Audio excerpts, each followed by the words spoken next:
Broady. What's happening with you, man? She got Al Capone, Al Capizzi. Oh boy. What's happening? What's happening? What's happening? What's going down? I see nerve wracking DON, man, in here extra early. Appreciate you, man, locking in. You know what I'm talking about? We just gonna get right to the business. Calvin, what's happening, man? Good to see you in the chat. Memphis marketing team, KP. What's up, my guy? Hey, listen, man, I got some good stuff for y'all. I got this dope interview with Carlos 6 July Broady. Man, this man has done phenomenal things in the game. Straight out of Memphis. You know what I'm talking about? Straight out of Memphis. Born and raised. And he's done phenomenal things and has touched other areas of the hip-hop culture that, you know, a lot of us out of Memphis don't get a chance to do. You know, it's other people that has done it, but it's very rare when it does happen. But you know what? I might start uncovering even more people, but I know for a fact, Carlos Broady, man, he tapped in early and made some good moves. And so this interview, we talked for a long time. So I have to break the interview up into sections so we could, keep it within a good timeline for you to watch. And we'll be airing different parts of the interview. But today's interview is it's very fitting, especially after finding out, Diddy officially got sentenced this past Friday. And we did this interview, I want to say about I might be wrong. I think we did this interview at least 2-3 weeks ago.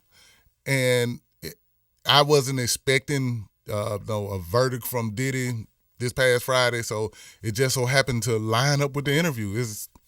Things happen the way they happen. Let me get back over SPL. What's up, my guy? What's happening with you? My Adrian, what's up with you, man? Appreciate you tuning in. Darian, what's up, man? You said do an interview with Boogaloo Boya. Oh, I got to do that. And speaking of when you just mentioned do an interview with DJ Boogaloo Boya, got that booger sugar. That guy right there. I literally not too long got through talking to Howard Q and talking to him alone, just that in that brief moment we just talked. Woo-wee. When we talk, boy, gonna blow your minds. That's all I can say. My guy got some stories to tell in his real Memphis rap history, man. And boy, I love it. I love it. It's almost these episodes have gotten to a point. It brings me back to when I first got into hip hop.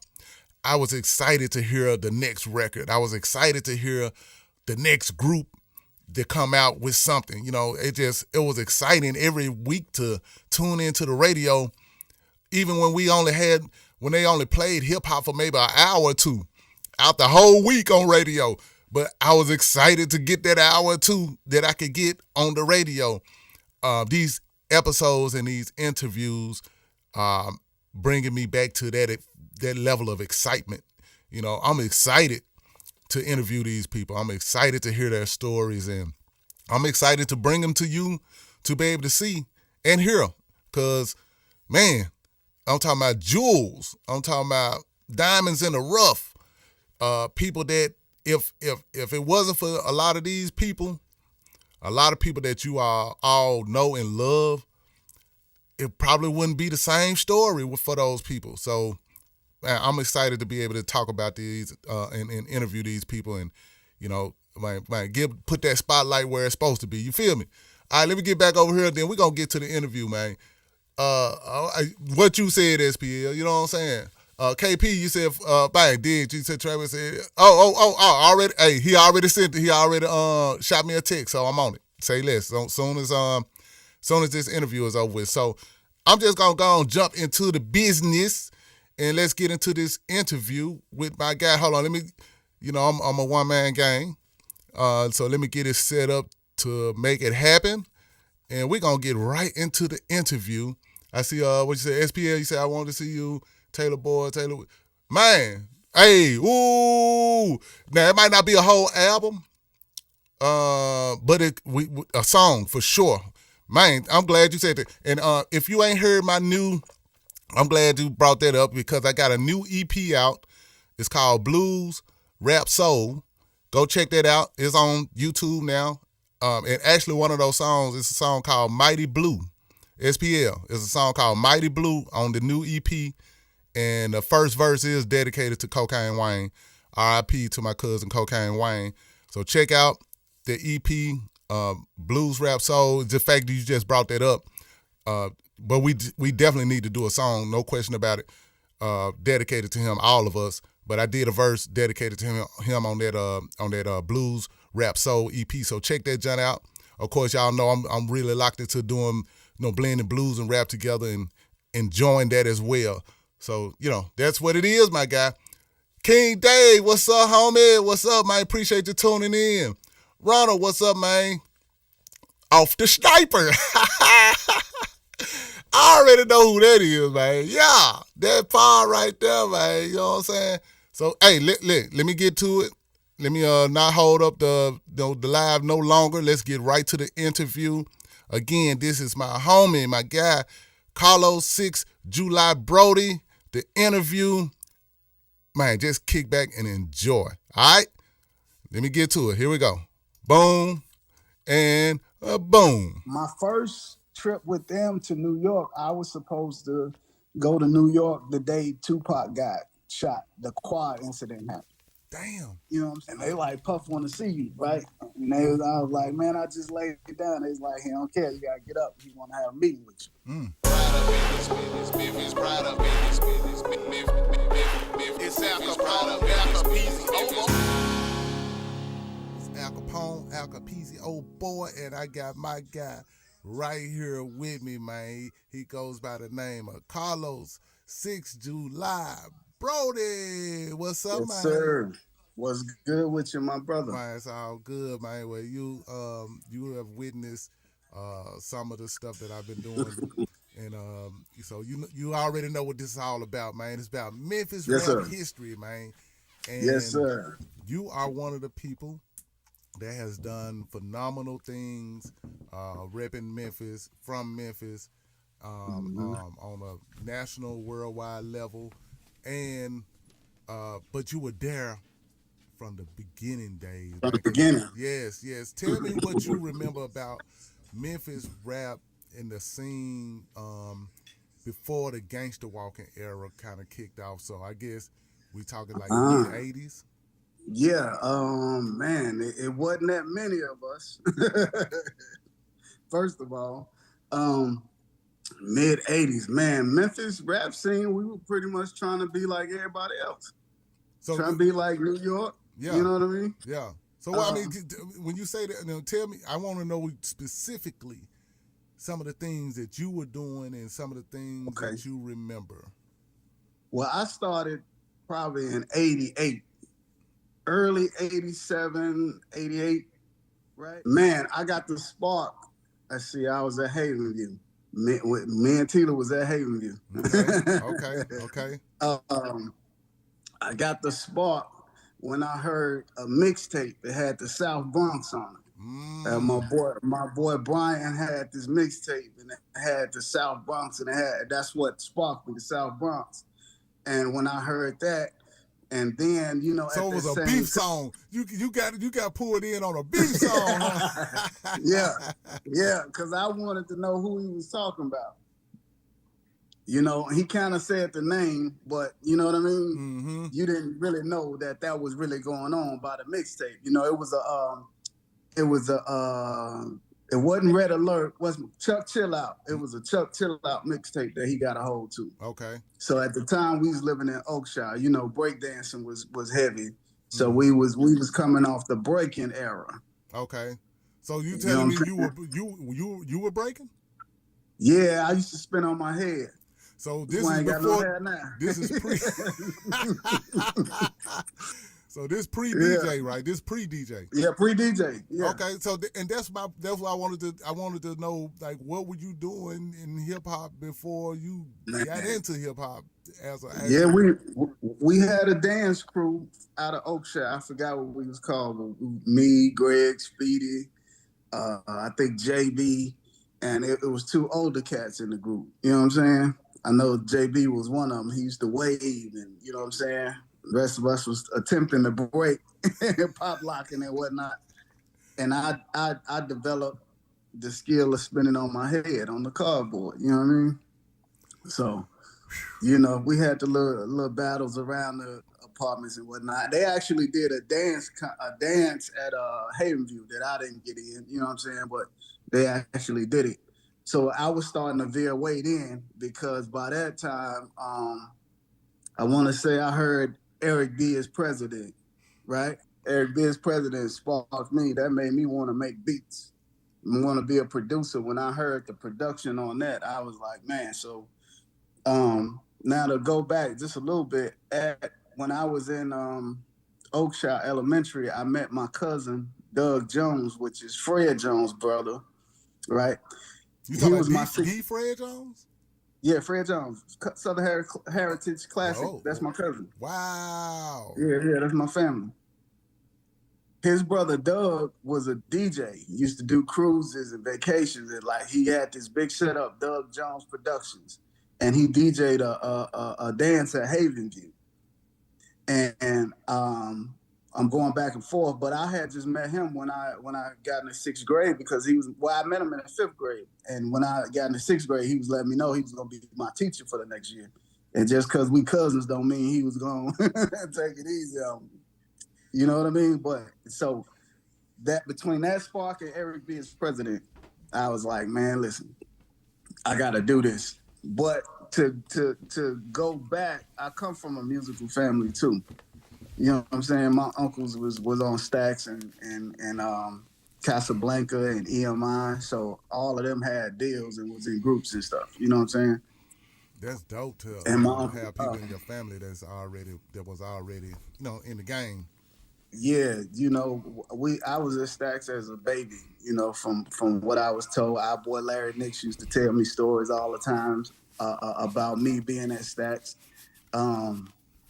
Larry Nix, the mastering engineer. So my uncle William, he was an engineer at Stax as a mix engineer as well as a member of the Mad Lads. You know what I mean? Original member. Hold up, bruh. Are you serious? Yeah. Mm-hmm.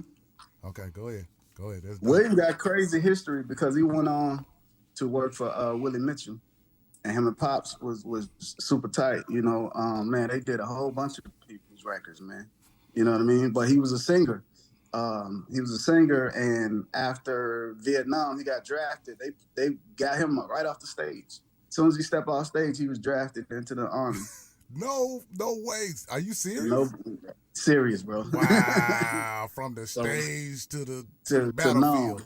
Yes. That's crazy. So when he got back, he was full fledged doing the engineering thing. So had a great career, man. Then my uncle Randy Brown.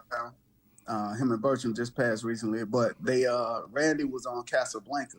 Randy was a big sensation overseas, man. Like he's in that Willie Hutch, Lamont Dozier, what we call pimping music. You know what I mean? You can go to YouTube and you'll find a lot of Randy Brown on YouTube. I'm finna get up on some Randy Brown, man. If you're gonna hear some songs that you will know. Exactly. And you didn't know it was him. Mm-hmm. Okay. And then Bertram was in Quick. They had the record Too Lonely to Be Alone. They was on EMI. That's my Uncle Bertram. Was really instrumental in me participating in music. You had your favorite uncle that you want to be like, and all. You know what I mean? He was one of them Renaissance man, could fix anything, do anything, made speakers, clothes. You know what I mean? Dope. So that was him. Plus he could sing and write. So dope. So yeah, from that, Doug sparked Hold that on. DJ. Let me stop. You said Too Lonely to Be Lonely? Too long to be alone. Man, that was that's him singing. Yeah, that's Bertram singing. And hold William up. William. Hey, let me stop 1 second. Did y'all? I didn't. Let me see if I can even play. Let me see if I can play a piece of the Too Lonely to Be Alone. I didn't know they was from Memphis. I didn't know.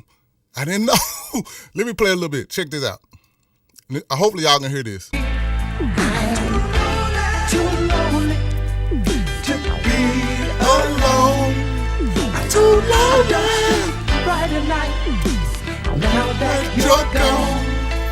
Too lonely. If I can't have you, I don't want no one else. I'm too lonely. I'd rather settle for making love all by myself. Too lonely. Okay. Woo! Well, hey, man, don't want them things, man. I'm too lonely. Man, okay, let me get back to the interview. I did not know. I didn't know they was from Memphis. I didn't know, man. And that's one of my jams from back then, still to this day. Hold on. Hey, woo! Y'all feel where I'm going with this. Okay, back to the interview. I'm sorry. He mentioned that song. I had no idea. They were from Memphis, and that's his family. This is Brody's family. Okay, back to the interview. I'm sorry, y'all. Hey, I get excited when hey, I'm finna sing that John one more time. Did you get that, KP, man? Hey, hold up. I'm coming back to you, bro. We gotta get Alone. Hey! I don't sleep right at night. Now that you're gone. If I can't have you, I don't want no one else. I'd rather settle for making love all by myself. Hit that note. Oh, that ain't the part. Okay. Let me start. I want him to hit that note. If I could do it, I would. I'm about to try, but I know I'm about to sound crazy as hell. All right, here we go. Back to the interview, man. I couldn't resist that right there, man. Too lonely to be alone. Right out of Memphis. Quick. Man, okay, back to Broady. it.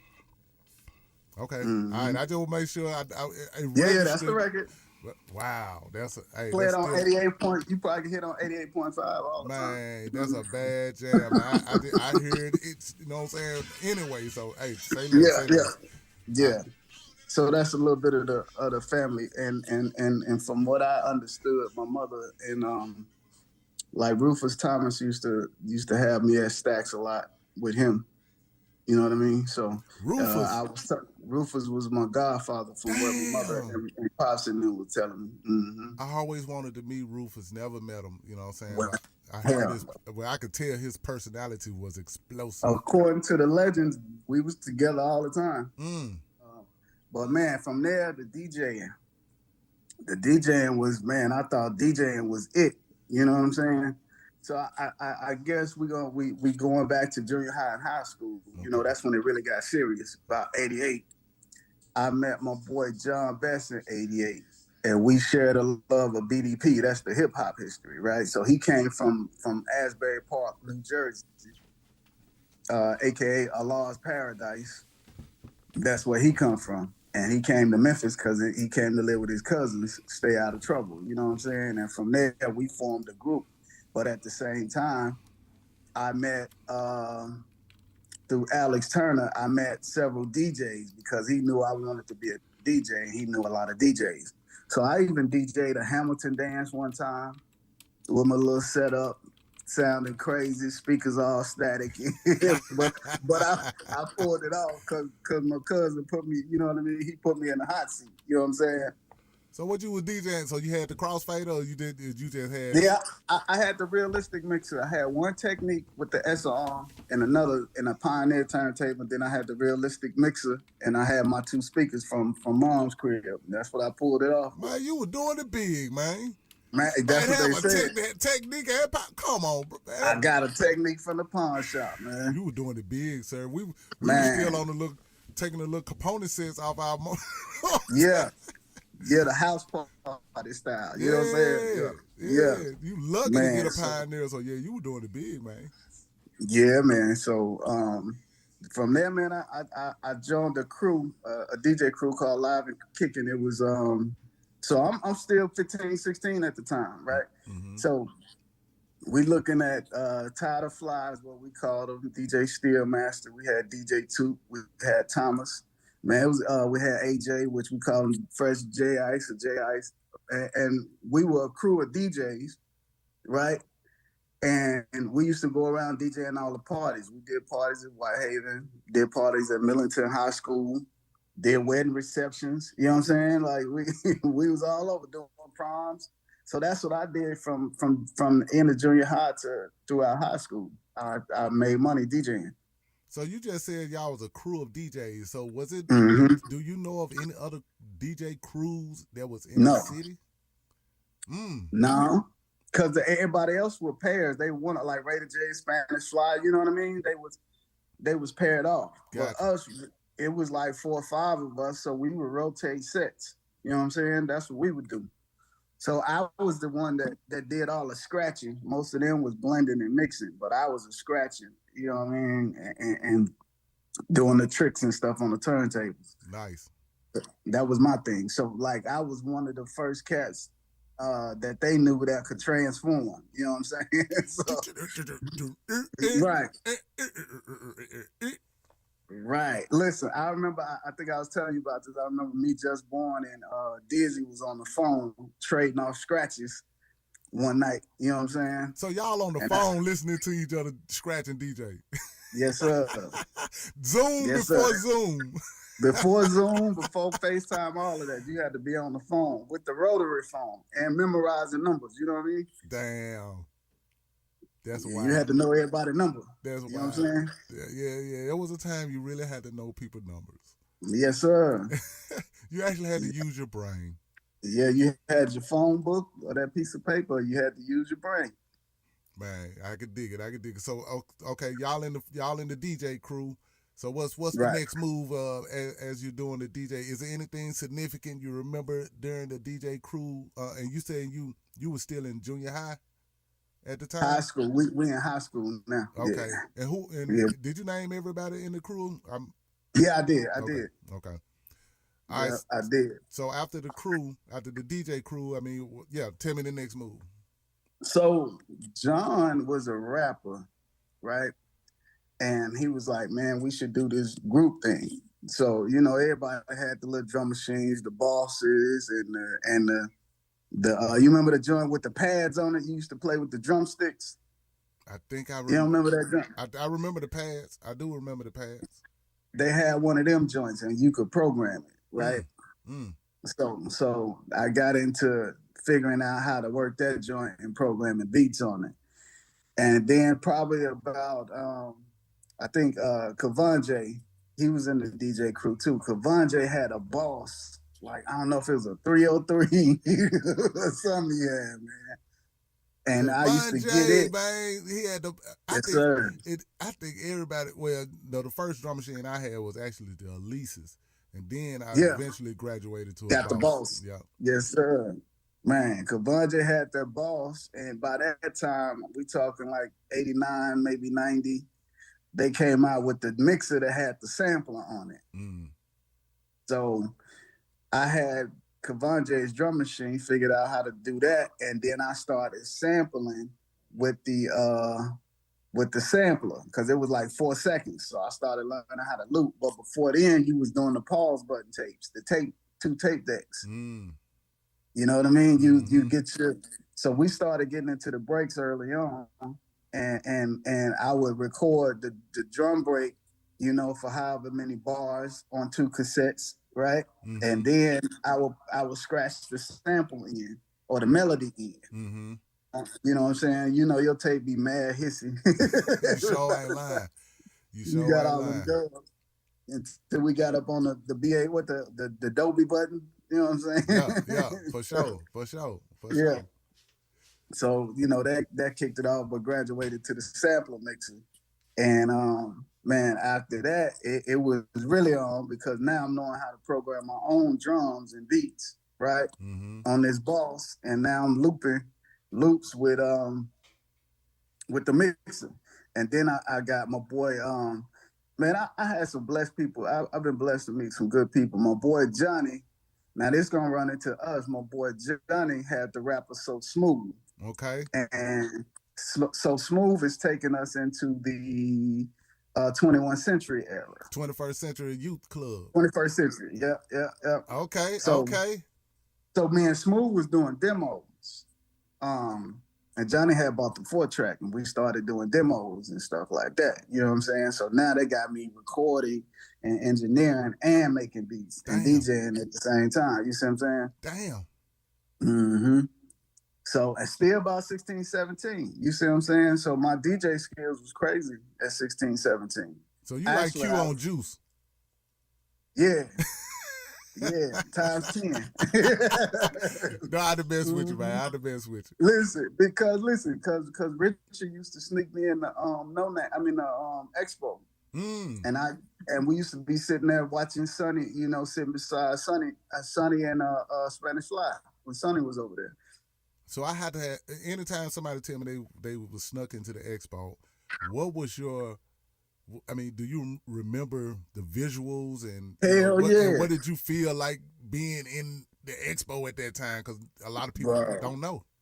A lot of people don't know. Listen, if we can go back in time for Memphis to experience the Expo and No Name, it would be a different Memphis right now. Yeah, you understand what I'm saying? Because Memphis has always been Memphis, but that's where everybody went. The dope boys, you know what I'm saying? That's where everybody went to show off and hang out and do their thing, right? And bro, it was like a scene out of a movie. To go in there, right? To go in there and to see him put on Trigger Man and to see the people mob in a circle. You witnessed this. I witnessed this at No Name, right? To see that song come on and to see everybody in the club do this. When that song come on, they run into the dance floor. And at the time, I believe they was calling it the Bovine Walk. Okay. Yeah, you see what I'm saying? And man, you see the cars, the girls, the guys with the jewelry, the money, you know what I'm saying? But when that song come on, bro, it's a wrap. So everybody on the floor. So you witnessing a movie while you in the high school, basically. Yeah, 16, 17. So, man, it was phenomenal. Like I said, it would be a different Memphis if people could go back and experience that. Yeah. You know what I mean? Just by seeing it, like, wow, that's crazy. So you witnessing Sonny D, was Spanish Fly around when you was there? Yeah. So while you there watching them, you're a DJ. You know what I'm saying? You're a straight up real DJ. What are you witnessing from the watching them as DJs and Rated J MCing? What are you kind of soaking? You seeing how it goes. You seeing how to rock a crowd. Like me, I'm an observer. You see what I'm saying? I'm gonna sit back and observe any situation before I even open my mouth. Sometimes I won't even open my mouth, but I'm sitting there witnessing, watching what's going on. Like, okay, he doing this, he doing that, right? Never been a talker. That's why as a DJ, I always had an MC with me or somebody that could, you know what I mean, rock the crowd or whatever.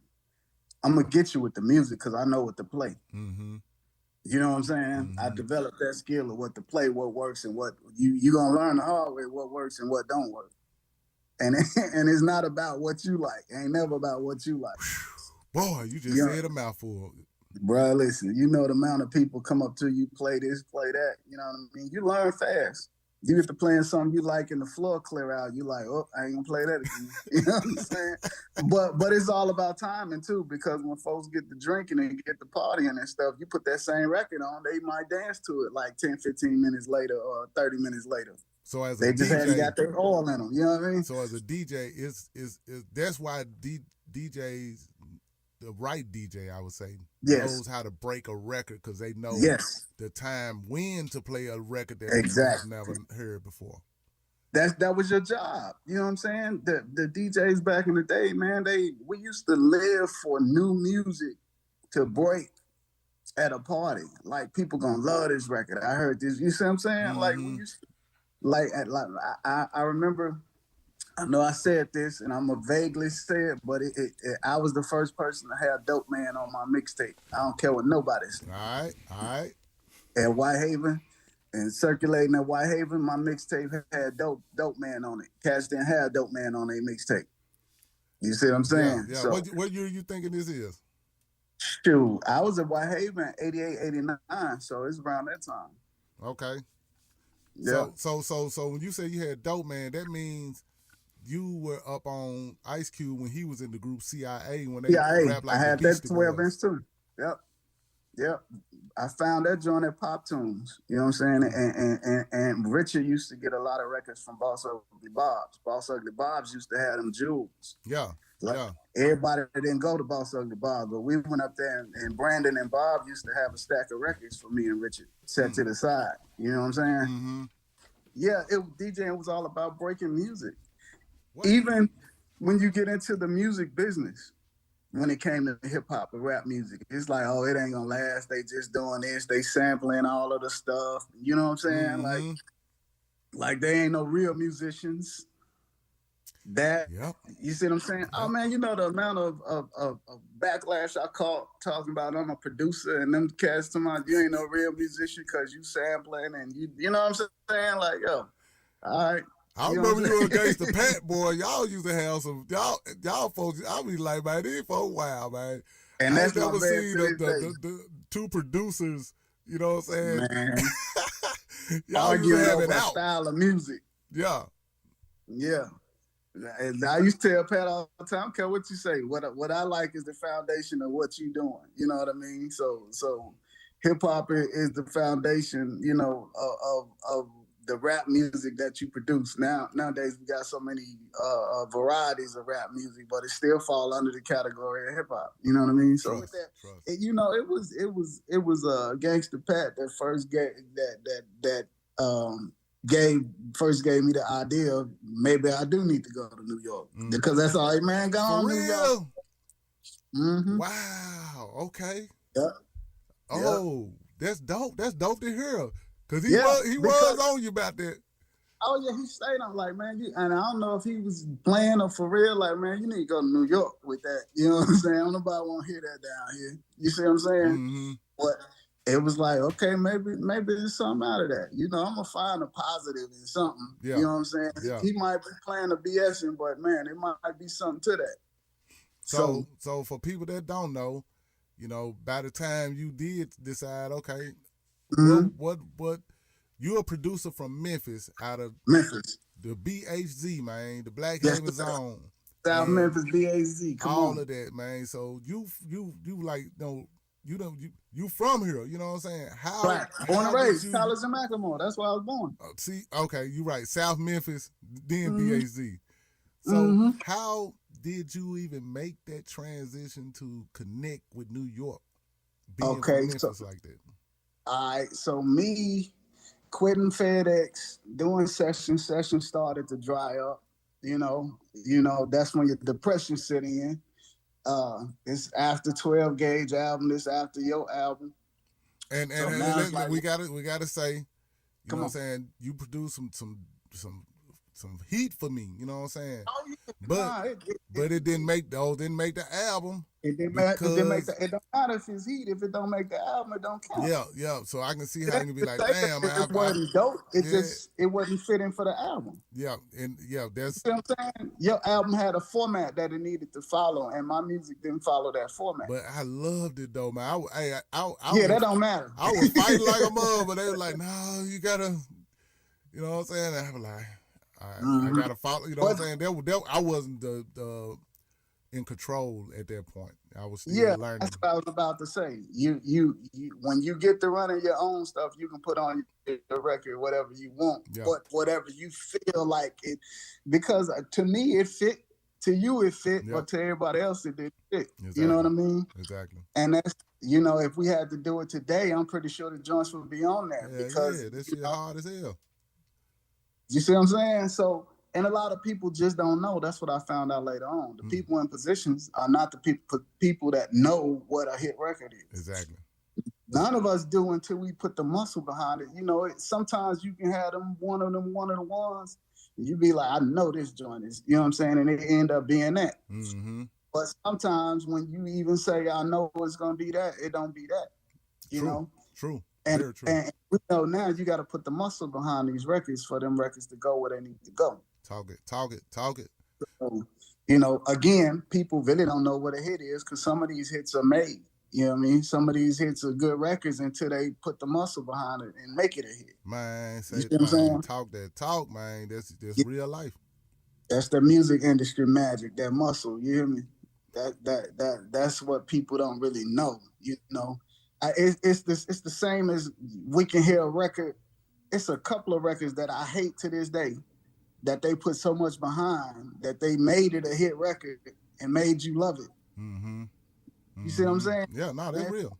That's real. how do I hate this record and now I love it? Because you done heard it so many times, they done put so much campaign behind it that they gonna force it on you. You've been programmed. Yes, sir. You've been programmed. You have been programmed. Okay, so Like, so so I all of understand. this is going on. You like you Uh, said, you're dealing with things are slowing down, drying up in the things slowing city. down. Yeah.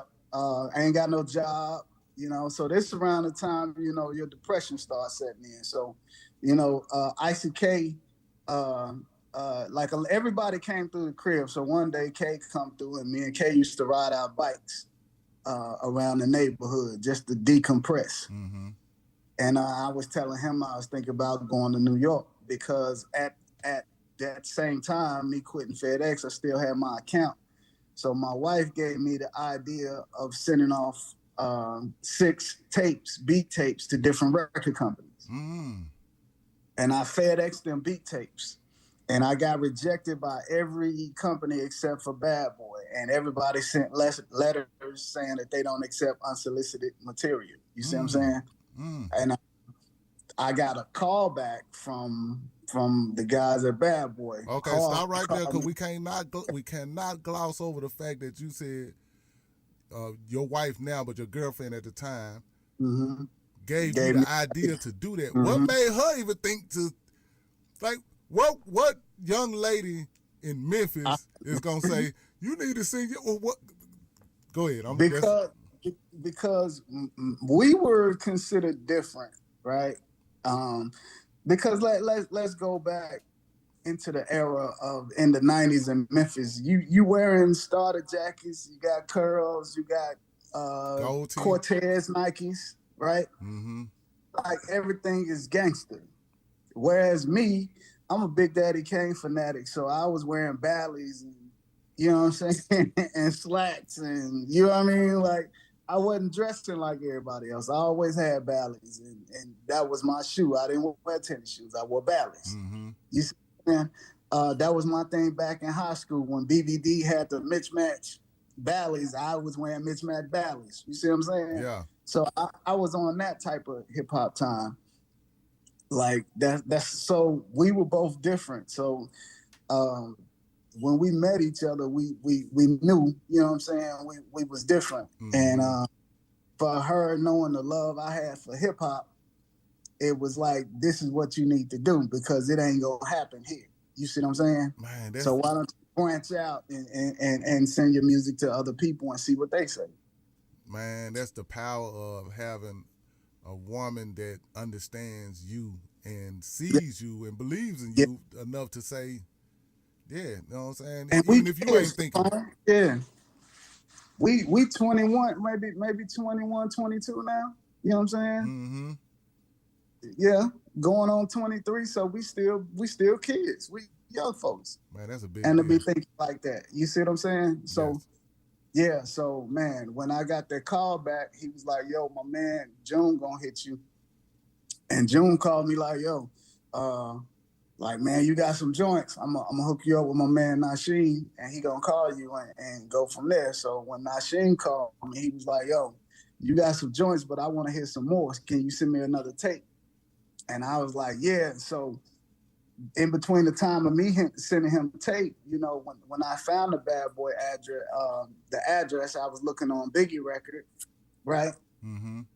And I got the address off of Biggie record, and that's how, you know, sent that to them just by looking on the records and addressing it to the head A&R, which was hard to hear. Okay.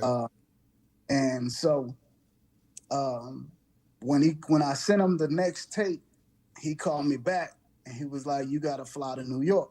And I'm like, what's going on? He was like, Big want this beat. He want 2 of your beats, as a matter of fact. And I was like, for real? He was like, yeah, I'm gonna hook up the tickets get everything hooked up. So now I'm getting excited. Like, man, is this gonna happen? Now, mind you, let's go back a year. So that was 95, right? And yeah, 95. Now 94 after before the beat tapes, I signed a production deal with Pete Rock's production company, Soul Brother Number One. Oh. Um, this was right before Jazzy left and went to Atlanta, and I think Slice had a deal with Dallas Austin. He was toying with, and Larry and Miss Pam helped me negotiate the contract for that joint. So, and again, it's me sending tapes off, and I sent it to Soul Brother Number One. His brother called me back, like, man, you got some joints. I'm gonna let Pete hear it and do this and that. So by the time he called me back, and I'm gonna go back through this story, he called me back and he was like, man, are you gonna be in New York anytime soon? And I was like, nah. So we was trying to figure out how to get me to New York in '94. So fast, go back. John Best was playing basketball. John that run 88.5 now. He's a GM at 88.5. He's hooping for Whitehaven. Mm-hmm. John got drafted in the second round. Got drafted to the New Jersey Nets. So, he get drafted and he going through his thing, and he was in summer camp, and he was like, Los, I'm gonna put you on the bus so you can come to Jersey and see for yourself, how New York and Jersey is. So he put me on the Greyhound. And I went to was at summer camp with him and shit, right? So when I get to New York, to get to Jersey, we was right across the water. You could see New York City. So I remember listening to my Walkman, and I heard Biggie Unbelievable for the first time, right? Just looking at New York City skate across the bridge and listening to these records, you know what I'm saying? On Pete Rock and Marley Marl, no, it's DJ Premier was on the air. Wow. And I remember taping it. So at this time, I'm dealing with Pete Rock's brother. And when I get to Jersey, I told him I was coming to Jersey. And them cats actually came and picked me up. They drove to Secaucus from New York and picked me up and took me to the office and then took me straight to the basement. They took me to Pete Rock's basement and dropped me off and, introduced me, and they left. And so it's just me and Pete in the basement. I'm watching him make beats. Damn. So it's crazy because when I first walked in there, he shook my hand and was like, yo, you scratch like Premier.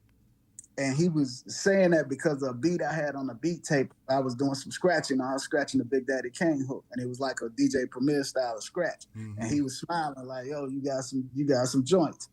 So I'm like, man, you don't mind me sitting here while you make beats? He was like, nah. So I witnessed him make a couple of records. And like I said, about a year into it, we just kind of knew it wasn't the right situation because he was so busy and he couldn't take the time to cultivate what his, the production company what they was trying to do. Yeah.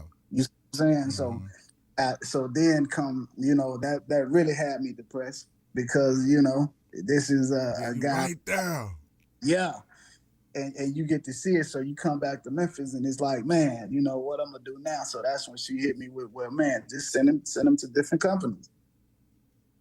And, and that's how I go. So when he told me Big wanted the joints and he was like, I'm gonna book the tickets. So the reality sets in again, like, here we go. Is it gonna be, am I gonna sit up a year and be submitting records and not get no placements, or is it really gonna happen? And they was like, nah, Big really want this beat. So it turned out I didn't know what the beat was until I got there. Right?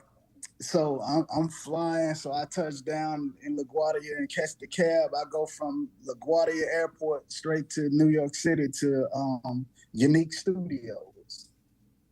And I'm walking in the door with my SP1200 in one case and my luggage in the other case. And as I'm walking in the studio door, I walk in and I hear somebody like, yo, you got some shit. And there's Biggie sitting on the couch. I had passed him. He's sitting on the couch in the corner like, man, you got them joints. You know what I'm saying? So he tell me, play me which one it was. And I was like, it ended up being the Queen Bitch record. So I tracked the joint out. And as I'm tracking it out, for those that don't know, we on reel to reel. You got to track out every sound on the tape. Mm-hmm. You separate everything as you tracking it out. So I'm separating the track, and he bobbing his head, and he was like, "Yo, you from Memphis?" I was like, "Yeah." He's like, "I'm gonna be in Memphis next week." I'm like, "Where?" He was like, "Yeah, some club called Denim and Diamonds." I'm like, "Okay, okay." He said, "Take my pager number. I'm gonna call you when I get into town and take my pager number. Come through, kick it with it." I'm like, "Bet." So I tracked my 2 joints out and What leave the was the studio second one? next What was the day. second one? It's a record. It was a Bob James samples with these Cool in the Gang drums. He never did it, but I tracked it out anyway. Man, Bob James, one album is a classic for Yeah, me. it was a joint off the 2 album with the Mm. Mardi Gras. The joint Take Me to the Mardi Gras. But the Okay. one you talking about got the Nautilus. Everybody be sampling. Yeah. Yep. Yep. Yeah, Yep. yeah. It Yep. got some joints on there. Airbnb Rakim sampled some joints from that Sure record did. too. Sure did. All right. Uh, So. Okay. You track these out for Big. mm-hmm. What's going? He gave you his pager? Said he gonna be in Memphis. He Paging gonna up. be at Denim and Yeah. Diamond. What's popping right now? How So I you? stay in New York for a week, pick my check up, and come back home. Right. So I'm back in Memphis, and one day, close to the weekend, it had to be like that Friday. My phone rang, and he left a message. He like, "Yo, Los, this big. You know what I'm saying? I'm in Memphis. I told you I was gonna call you when I get here." He was like, I'm at the hotel. We gonna be, we got the extra rooms. Come kick it with us. Come to the show. Come kick it with us. So bam, I call the answer machine back. I call his pager number back. And when I call his pager number, the answer machine pop on. It's him rapping to the Queen Bitch beat, but he rapping the verses. Damn. And I'm like, whoa, right? So when I heard that, it was like, oh man, it's really going down. This cat on my beat rapping to my, you see what I'm saying? Like, Damn. this cat, but I'm gonna tell you the power of manifestation, because my manifestation was to work with Puffy, Big, and Lil Kim. Mm. Now, I'm 2 for 2. I'm working with Big and Kim. You see what I'm saying? That's So dope. now, so he come to Memphis, and I go down to the show, and of course, I couldn't get in because Cass was hating. You know what I'm saying? I'm like, Big told me to come through. They like, you gotta pay. Ain't no back door. This, that, and the other. So I seen Big Nate, and Big Nate like, "Yo, Los, come this way," right? And he let me in. Big Nate let me in. I said, "I bet." So me and my wife Man, go up hold in. up, man. I just cause hearing that story, it's so disappointing because Mm-hmm. I don't know about other places, but man, it was a time in Memphis. I don't know how bad it is now. It might got way better, but it was a time where you can have a name, you can Mm-hmm. people you establish in some way, shape, form, or fashion, but the security at the club just was not going. They don't care. Man, they don't. No. You ain't talking about nothing. They want to know if you gonna pay them some extra money for VIP. If the boss don't come tell them to do it, they not doing it. They don't care who you are. You can be Michael Jackson. You gonna sit in their lobby and wait. Man, they were cold. They were cold. The You gonna security get was cold, but they make you feel bad, man. It was times man. I Make was you like, I'm feel not going. I am not right. going if I got to deal with that. I'm just not going unless like you said, the club owner, somebody got to meet me before I even get out the car. I'm Yes, not sir. dealing with that, man. They wasn't playing. They sure had me stuck at the door. Okay, Like, so when go ahead. I just had to speak on that. Big Nate let me up in the joint, and we come up in the joint, and we go to the back. First person we see is C's. He dapped me up like, "Man, what's up? What's going on?" He's like, "You here?" I'm like, "Yeah, I live here. I'm from here." So I'm like, "Where you at?" He's like, "He in the back." He got me out here scouting for girls. So he out there, doing his thing. So we walk to the back, and as I'm walking to the back, he big said to his man, like, "Yo, that's the cat I got that beat from." So now it's that beat. Cass is knowing that beat is that joint, right? Mm-hmm. He dapped me up, hugged me. We talked for a little bit. And he was like, "What you about to do?" I'm like, "I'm just here hanging." He was like, "Come on stage with me. We about to go on." So I'm like, "Yo, for real?" He like, "Yeah." So he get up, walk towards the stage. So me and my wife, we holding hands and walking behind Big. He get on the stage. we to the left while he rocking the whole show. We sat there, you know what I'm saying, on the stage, watched him rock the whole Denim and Diamond show. So if anybody got some footage of that show, you will see me and my wife on the right side. But you know, if you facing the crowd, it's on the left. But if you in the crowd, we on the right. Memphis Rap History. Notorious BIG performing at Denim and Diamond. Denim and Diamond. And my guy, 6 July Broady, right there on the side with his right missus. Yes, sir. That's dope. That's dope. Man. Okay, I'm out the way. Go take it from there. So from there, man, it's on. You know, hey, it started. I got my first check, my first industry placement. You know what I'm saying? And the record is going. So my next trip to New York, I'm getting off the plane, and my record, they talking over my record. You know, that's what DJs did. Is a high record. They got the instrumental going, and that's all I heard was their record. And I'm like, oh, this is crazy. You know what I'm saying? So from there, the next record I produced would be I get the call from Nash. So me and Nasheem establishing a working relationship. He was my manager at first. You know, from that, and we decided that we could just be partners instead of the management. You know what I'm saying? Mm-hmm. So we started working together as partners from then on. So the next record, we get a call from A&R at Tommy Boy Penalty. Got this group Capone and Noriega that Tragedy brought to the table, and they like, man, we need some joints for them. So we sent them some joints. So I remember being at home, and I was cleaning up, and I run across this record by this guy, Walter Jackson.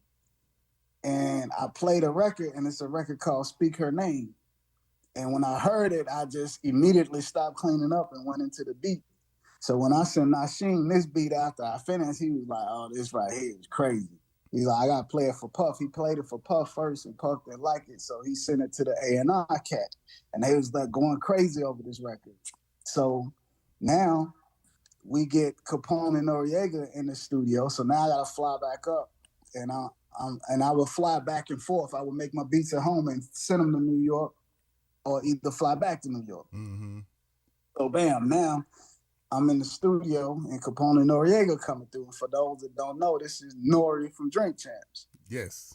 So their first, their first record was the LA. They first, you know, they did a diss record.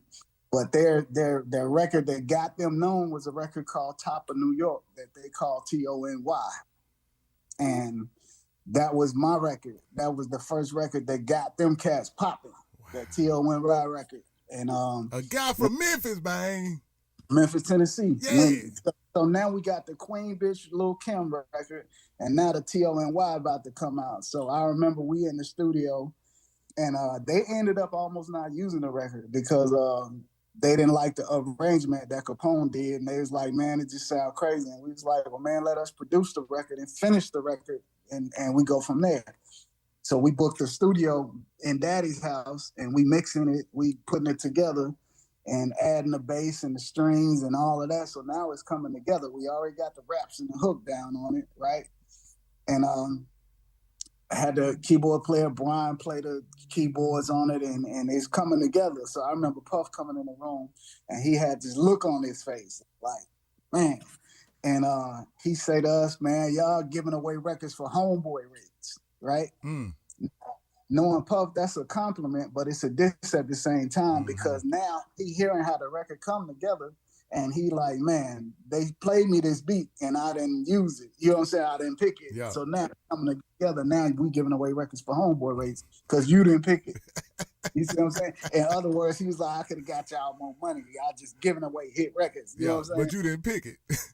But you didn't pick it. So it's like, all right, bet. Okay, so man, the record come out, we finish it, that record come out, and New York City's going crazy. Going crazy. I'm talking about calls coming from everywhere because of that record. You know, just the feel of the record and the sound of the record. You know what I'm saying? And from there, it's on. So now Puff seeing me around the studio, and he, you know, getting inquisitive. And this where after that, we went to the Trinidad trip came about. So Puff would like to take these getaway trips to get away, because during this time, we got the East Coast, West Coast stuff going on. So we in the midst of that, you know, and Hold I'm up. So there. if you around that, Hmm. do you what was the vibe and the energy based on what Well, you were kind of seeing and feeling? my first trip with them to New York, I was supposed to go to New York the day Tupac got shot. The quad incident happened. Damn. That was gonna be. I was had a ticket booked for that day. I was gonna be flying in that day, and that happened, and they had to postpone my trip. Wow. Um, Wow. that energy is already in the air. So when I get up there, it's like, man, you know, you already got the Vibe article that Puff had did, all of that. You know what I'm saying? Mm. That type of stuff. So the energy is there. It's Mm. there. Capone Noriega had LA out. You know what I'm saying? So it's there. Yeah. So, but you know, we weren't really tripping off of that. Okay. We working. So by this time, Puff, like, man, he's seeing me around, me and Nasheen, we making noise. And he come up with the Hitman idea and tell them he want to take a, trip to Trinidad and just get away and work remotely. Just get out of New York because it's just so hectic and hot. Yeah. So Yeah. Nasheen, like, you could bring your man, bring Los, you know what I'm saying? Bring your guy with you. And Nasheen called me like, yo, you got a passport? I'm like, nah, I ain't got no passport. And luckily, my aunt, she had connections and she got my passport within a day in New Orleans. And shoot, I was packing up, flying to Trinidad, Wow. getting stopped at customs because they told me, you're not here for vacation. What's this machine you got with you?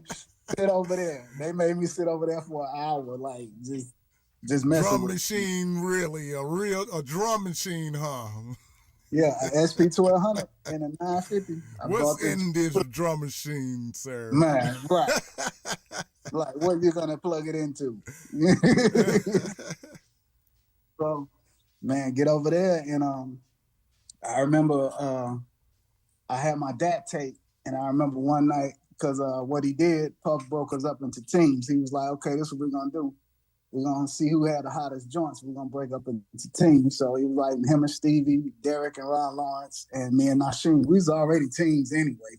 But he was like, this is what we're gonna do over here and see who come up with the hottest joints. So we would rotate days in the studio. Puff and them, they had their stationary studio with the SSL, and me and Nashim and Ron and Derek used to rotate times in the other room with the knee. So we was doing that, and one night I'm coming out the studio like 5, 6 in the morning, and as soon as I lay down, somebody knocking on the door. And they like, Puff want to see you, right? And I was like, man, I just laid down. They was like, he don't care. You gotta get up. He want to have a meeting with you. Mm. So so I get up, brush my teeth and whatnot, and go to the meeting. And he like had my dad tape. And he had my dad, and he had a list beside him. And he was like, yo, I want these joints. So it's like 20, 21 joints on the list. Damn. And I'm like, yeah, that's what I said. And he was like, yeah, I want all of these. He was like, so I want you to track them out, put them on tape. And he was like, as you tracking them, I want you to put extra hi-hats and drums on them. He's like, get with Nasheen because he know how I like, the drum sounds I like. And, I like real sounding drums. So he was like, just, beef them up for me. I'm like, all right, cool. But I tracked out like 20, 21 joints. And he was like, I'm about to go to the Soul Train Awards. So he was flying out to go to the Soul Train Awards, when they had their famous face off. Yeah. And that was during that time. So he flew out to go over there, and then that happened. But I remember him coming back talking about how crazy it was, over there. But yeah, shoot, man. Listen, I did my thing in Trinidad, and that was establishing to the fact that one day we out just shooting hoop, and me and Puff, and he asked me. He said, "So how did you hook up with Nasheen?" And I say, not knowing, man, I just sent a tape to Bad Boy. And he literally dropped the ball and damn near sprinted in the studio screaming at people, right? So he was pissed off because they had stole my tape from his desk. You see what I'm saying? Oh. And he was pissed off. So after picking 2021 joints, hearing the music that I'm doing and putting everything together, he told me, he said, man, I feel like I was robbed because, you talented, you got these joints, and I didn't get a chance to, go through them and even pick you for myself. You sent the tape to Bad Boy, they sent it somewhere else, and now you hear it through this guy. You see what I'm saying? So Mm. you supposed to be part of my official team, not Mm. him. So he was like, I'm prepared to offer you a publishing deal, and I got my own studio, and you can work directly with me, and you know what I'm saying. He's like, but you got to choose. You got it's either me or Nasheen. You know what I'm saying. You're gonna have to make a choice. So I was comfortable where I was up, where I was. I was like, you know what, I'm gonna deal with the devil that I know. You hear me? Damn. Damn. And I chose to Damn. stay dealing with Nasheen. You know what I'm saying? Damn. Mm-hmm.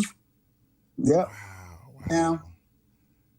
I seen little petty things, and I'm about to he say I when know that was an ego that hurt an ego pretty yeah bad right there. he was like, pretty much he respected it. He was like, all right, just keep doing your thing and keep doing what you do. I'm cool with it. So now I gotta bring the heat. So I'm bringing the heat. You know what I mean? And like I said, I seen little petty things after Can't Nobody Hold Me Down. I did it. So Hold to on, go back, you did that one? Can't Nobody Hold Me Down was in the line.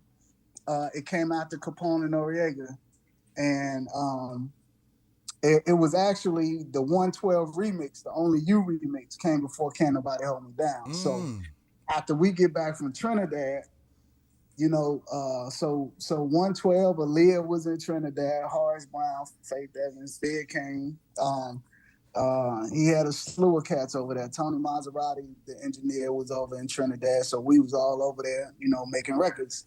So um, it's crazy because if you listen to Queen Bitch to this day, it's some background humming in the background of Queen Bitch doing the scratching part, the between the hook of after the first verse, it's a hook with the scratching going into the second verse. That's Aaliyah humming in the background. Mm. And it came about because at one point Puff was going to co-produce Queen Bitch because he was talking about how it didn't have no hook in it. It's a great record. It needed a hook. So they was trying to figure out a hook. And Big was like, nah, it don't need no hook. And that's Big. I'm scratching on the record because Big asked me to scratch in the record. Wow.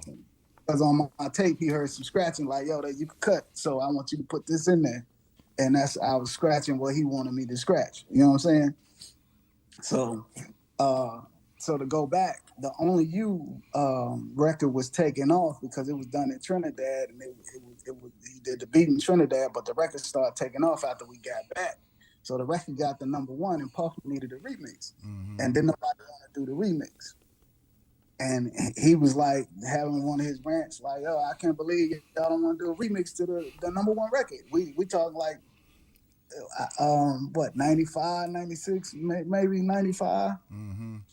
and the record, it just ain't a hip hop record. So hip hop heads is like, you know what I'm saying? We wasn't on R&B like that. You Yeah. see what I'm saying? Yeah.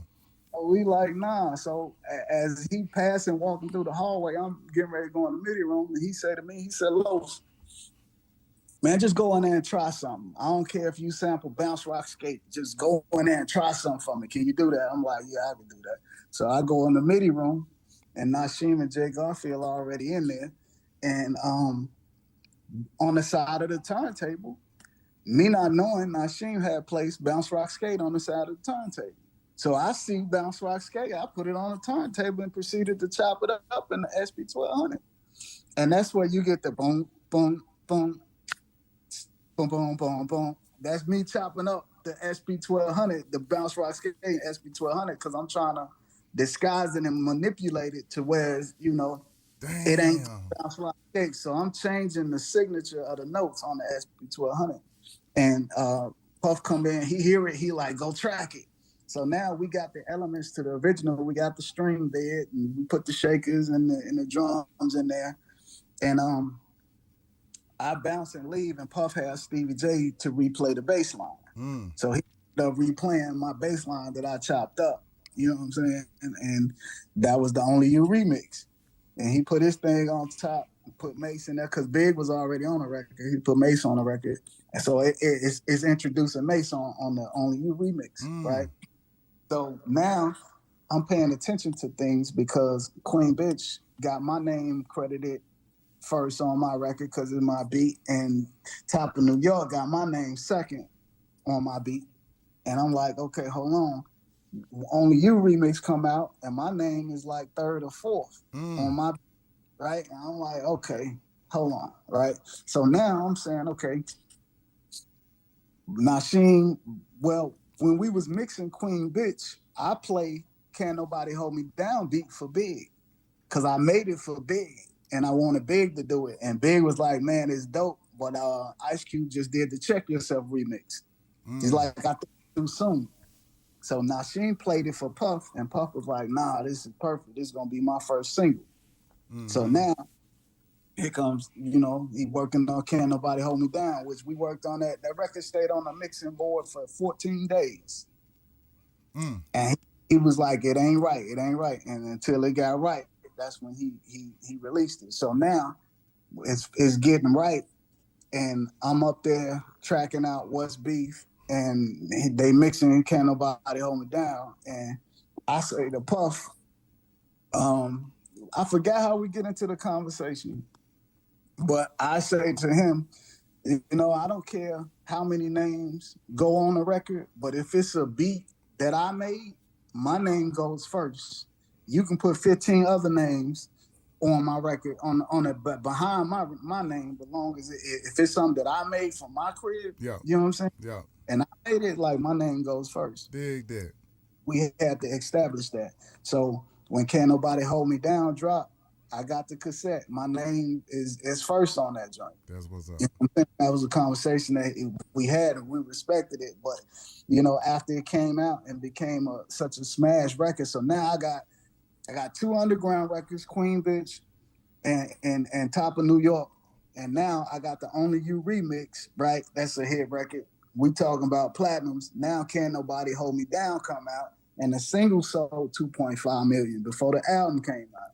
So now I got two plaques. You know what I'm saying? So now it's like, okay, it's really on. So, during that, I think Puffy's celebration, he bought everybody Rolexes, but me.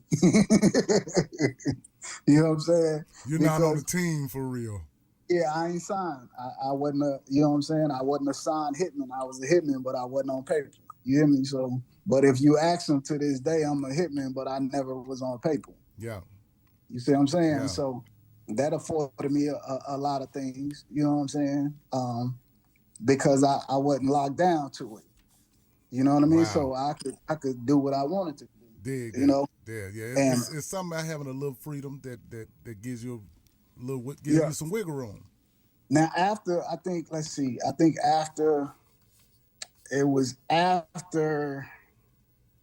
his second album, because during that time now, when his first album dropped, of course, Biggie passed, rest in power. He that incident happened, and then because I remember when Puff showed us the treatment of Can't Nobody Hold Me Down, Big is in the video, you know what I'm saying? And we watching the video with no sound, like, man, it's crazy. They had the explosions and all of that. And this was after Big passed, and we working on Puff's album and the Lox album and Mace's album. And so all of these was done simultaneously, from Mace's album, I did 24 Hours to Live and Take Was Yours. And from the Lox album, I did Gonna Be Some Shit. It was a Chic solo record. And then you got Black Rob, I did Jasmine, but all these records was happening, after that time. But I just remember, just after Big passing, it was just different up there. Mm-hmm. And so he come with the idea, okay, well, we're going to take a trip. We're going to the Bahamas and work on this second album. So now it's about 2000. You know what I mean? 99, he's going into the 2000. And we in the Bahamas. and I ended up doing like 7 or 8 records on his album, the Forever album. I remember flying over to the Bahamas. Me and CeeLo Green was on the plane together. And I remember I had met him in Memphis back at the club back in the day. You know what I'm saying? And he was like, man, I done seen you somewhere before. And I told him, he was like, man, that's crazy. So me and him kicked it. He was on the same plane or whatever. And he ended up jumping on a record, one of the records that I did for Puff. So like I said, I had like 7 or 8 records on there. There was a record on there with Beanie Siegel and Nas that I did. The record with, I did one record called The Reverse Beat. It got Busta, CeeLo, Redman, Sean. It got, man, a lot of people on that record.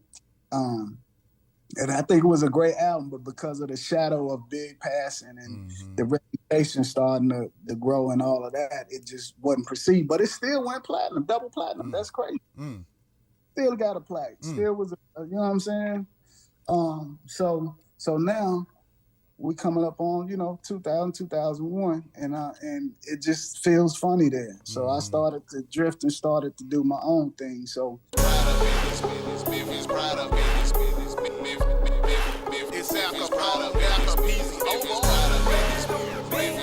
Hey, yeah.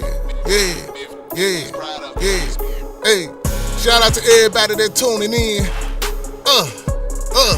Memphis Pride, yeah. That's part 1. Carlos Broady, part 1, man. You know what I'm saying? Shout out to my guy, man. All right, let me stop the background music.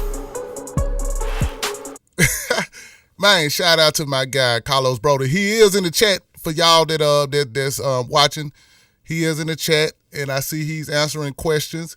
I saw somebody asked. I think that was Papa asked him what was his favorite one of his favorite joints that he did, and he mentioned 2 Chainz. Brody, you ain't talk about 2 Chainz, man. I don't see. You got too much, man. You got too much. You got so much to talk about. We didn't even talk about the 2 Chainz, man. We got to talk about that, man. I got to get you back on here. And I know you did so much. Like, I didn't even really lock into you when you spoke on What's Beef. Man, that was beef. Man, I was about to say the lyrics. I think I was about to mess them completely up. But you know the words to the song if you know the song. Classic, man. Classic Notorious BIG. Was Beef is like one of my favorites. So yeah, man, working with Nas, and I mean, come on, man. Stellar lineup, stellar history. And again, y'all, this is part 1. Please like, subscribe. If you ain't subscribed yet, man, please subscribe to the channel. Help me, you know what I'm saying, turn this junk up. I'm gonna keep coming with nothing but good interviews that talking about good stuff that you ain't never heard before, that I ain't never heard before. So I'm learning as I go, man. This is the history class you want to be in. You know what I'm talking about? Everybody, hey, when you go to school and you take history, I personally loved history class, but I know a lot of people want into history like that. But this the history class you want to be in. You feel me? So yeah, shout out to my guy, man. Again, this is part 1. We're gonna come with part 2. Where he gets into, things at Studio G. We talk about a lot of stuff that was actual soul records that was done here in Memphis, but that were sampled by people from East and West Coast and other parts of the South.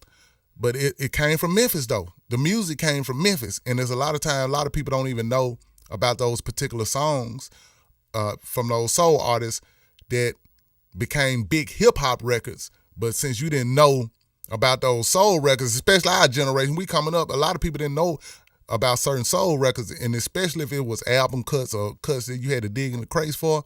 So a lot of times they able to go and sample those and chop it up and then come with this huge hip-hop record. But it was Memphis music. So yeah, we touch base on that. So man, y'all make sure you come back when I air part 2, Carlos 6 July Broady. Man, thank you, man, for just rocking with me. And we got so many more. I got so many more interviews just in the bag that I haven't even aired yet. R.I.P. to Rated J. I got a cool interview with Rated J that we did, and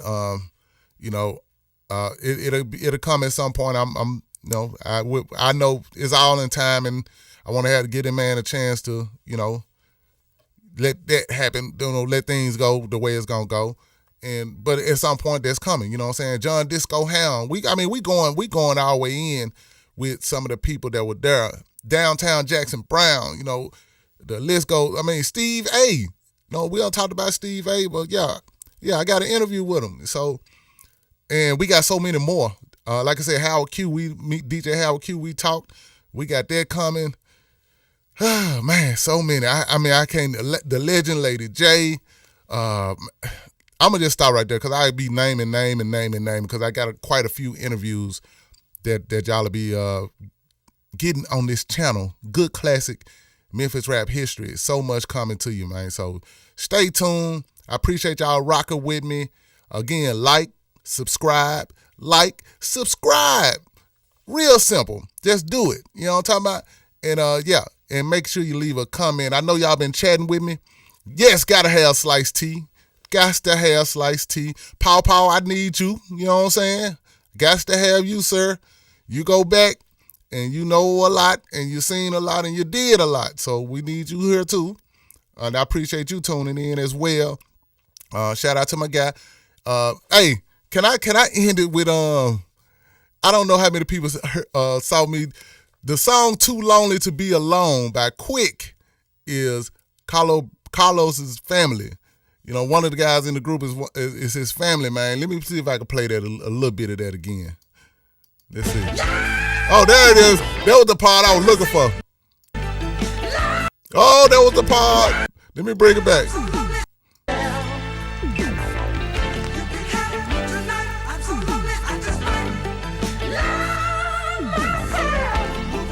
Hey.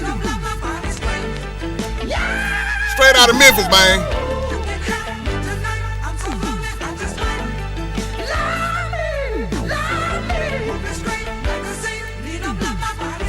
When you used to social back in the day, remember you put the hands, hey.